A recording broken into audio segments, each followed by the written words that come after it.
Episode 17 Gray's Anatomy.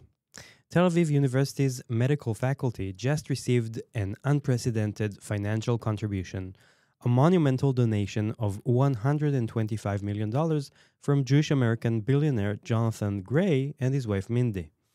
This historic contribution is the largest ever received by the university and will allow the faculty to significantly increase its student body. According to university officials, this generous gift will enable the medical school to grow from 300 to 400 students annually, making it twice the size of the average medical faculty in Israel. This isn't just about expanding numbers, it's a strategic move to diversify Israel's future medical workforce.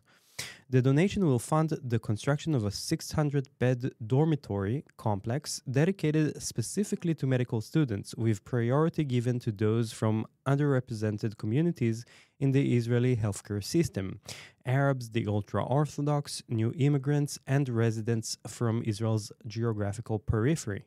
The university administration sees this as a crucial step in addressing social disparities within Israel's healthcare system.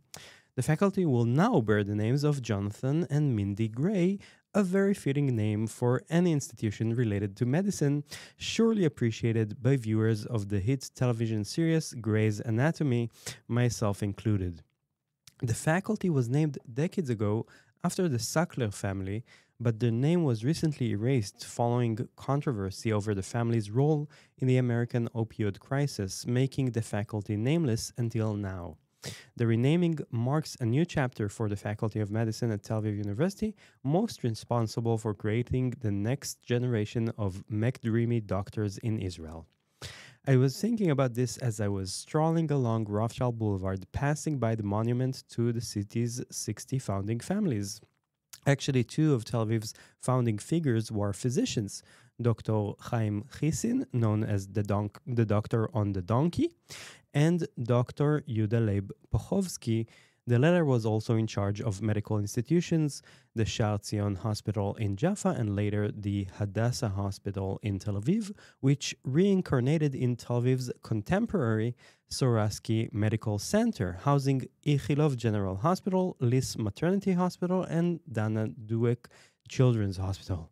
From humble beginnings with doctors on donkeys to today's world-class healthcare center, Tel Aviv continues its tradition of medical excellence. My name is Tomer Shlush, and I've been guiding tours in Tel Aviv since 2008. I started out of fascination with my family history. The Shlush family was one of the founding families of Tel Aviv. My ancestors built this city, and I'm telling its story. The best way to get to know Tel Aviv better is by purchasing one of my audio tours.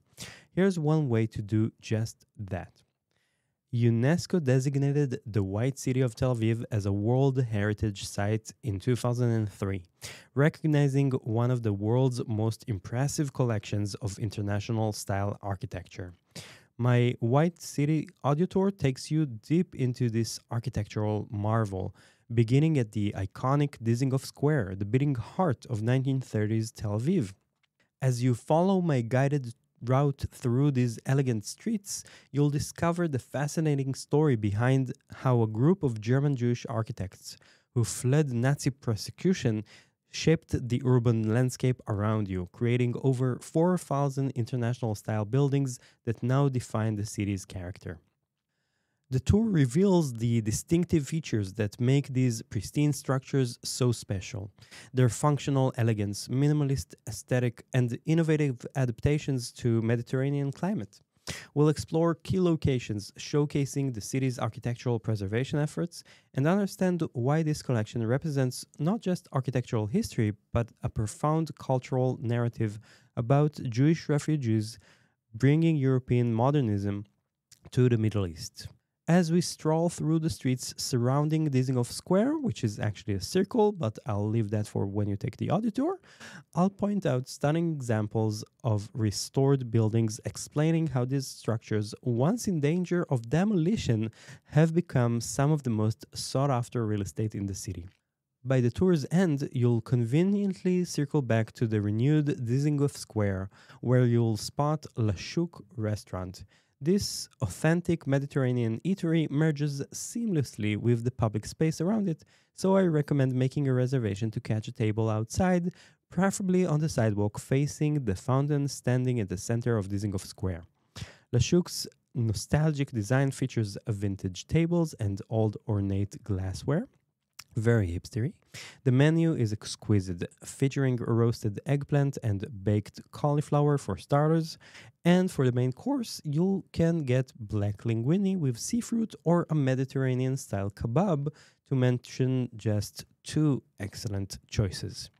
You can make sure you've downloaded my White City audio tour before you head out, or you can download it on the go if you're set with a data package allowing for uninterrupted internet access.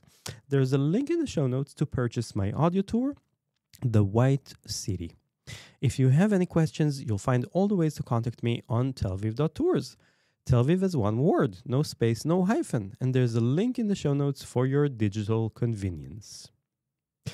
Summer in Tel Aviv is already upon us, and the heat is becoming increasingly challenging. While mornings and evenings are still pleasant, the punishing combination of high temperatures and high humidity between noon and 4 p.m. make outdoor activities less appealing. In the last episode, I shared my top shopping mall recommendations for escaping the midday heat. Now I'd like to offer you the more cultural option for staying in an air-conditioned climate. Tel Aviv's world-class museums. Here's part one of the list of places to cool off while enriching your mind. Number one, Tel Aviv Museum of Art. Established in 1932 in the home of Tel Aviv's first mayor, Meir Dizengoff, the Tel Aviv Museum of Art has evolved into one of Israel's leading art museums, now housed in an architectural masterpiece. The museum's 2011 expansion, named the Amir Building, is itself a work of art, a geometric concrete and glass structure featuring a unique atrium with a glass ceiling flooding the interior with natural light. Here you'll find an impressive collection of Israeli art from which you'll learn about the development of Israeli culture, starting from its very beginning, the early 20th century Jewish settlement in the land of Israel. In a nutshell, Israel has matured from an ideology-driven society into a place that puts more emphasis on the individual and personal well-being, and you can sense this transformation by reviewing the artworks chronologically. The permanent exhibition also presents works by international masters like Picasso, Monet, and Van Gogh, a collection so rich and diverse that it rivals art museums in other global cities.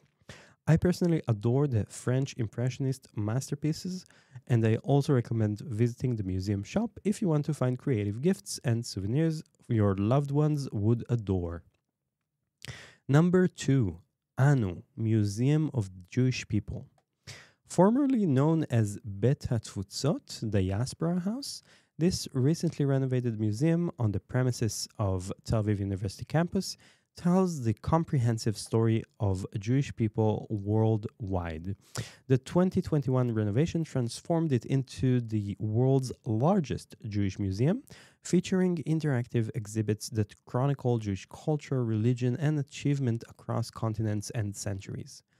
Anu, meaning we in Hebrew, reflects the museum's mission to showcase the collective Jewish experience while also celebrating individual stories.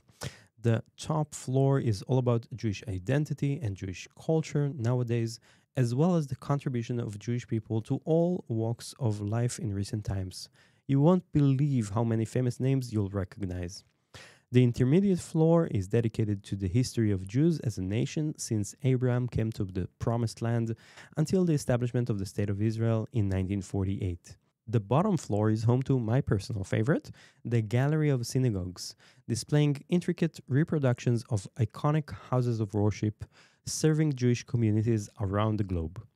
This floor is where you'll also find the most recent addition to the museum, the world's oldest, most complete Bible. The museum's database of Jewish genealogy allows visitors to explore their own family history, but for this, you'd probably want to contact museum staff in advance. Number 3, the Israeli Museum at the Yitzhak Rabin Center. Located in northern Tel Aviv on a hillside with panoramic views of the city, the Yitzhak Rabin Center houses an extraordinary museum that intertwines two parallel narratives: the life story of Prime Minister Yitzhak Rabin, along with the Israeli experience in the course of his lifetime. The museum's innovative approach uses audiovisual technology and interactive displays to create an immersive experience. Visitors receive personal headsets that activate automatically as they move through the spiral exhibition space, guiding them chronologically from Israel's pre-state era through the 1995 Rabin assassination. It's been 30 years since the assassination that shook Israel to its core, and in many senses, Israeli society is still living in its aftermath. If you wish to delve deeper into Tel Aviv's museum offerings, tune in next week for part 2 of my museum recommendations. Thanks for listening, and you'll hear from me again when the next episode comes out next week. Until then, I am Tel Aviv tour guide Tomer Shlush, signing off and hoping to see you soon in Tel Aviv.